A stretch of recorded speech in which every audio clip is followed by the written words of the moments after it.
Our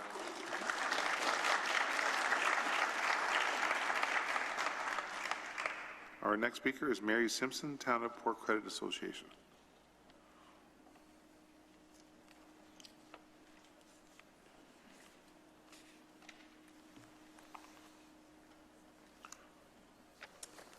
Good evening, and thank you for the opportunity to speak this evening regarding the development that's being proposed at Lakeview.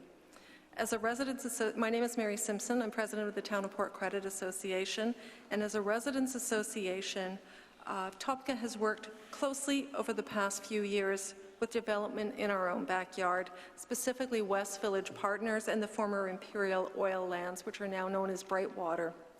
We understand the importance of bringing in height and density, but in a manner that doesn't compromise the community's ability to enjoy the green and public spaces that our city requires of such intensification.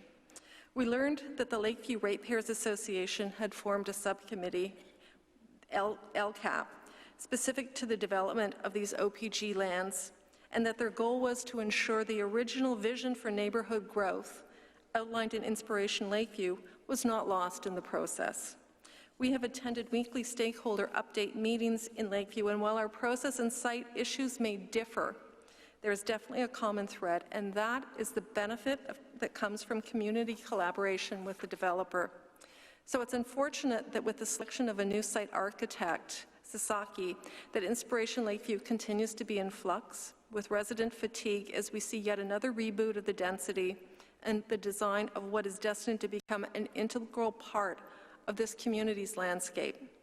In fact, the leap in density has grown at a rather alarming rate with little to no justification behind it, and we question whether there's even a plan to cap it.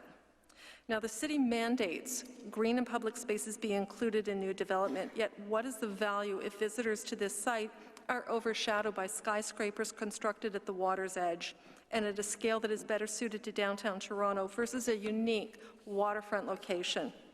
Around the world, cities are realizing the power of gentle density via mid-rise buildings that provide needed housing, but at a scale that retains a community feel.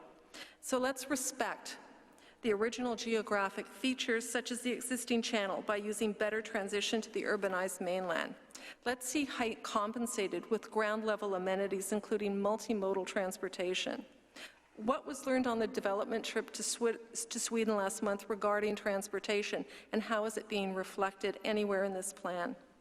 On developments of this scale, let's get the 3D modeling in place from the onset so we can all better visualize what is planned, not be wooed by aerial maps and computer-generated marketing campaigns. And let's start planning now how best to use the 60-plus acres that were gifted to the city. A process concurrent with the development planning phase would give citizens a stake in the process from the ground up and promote the best integration.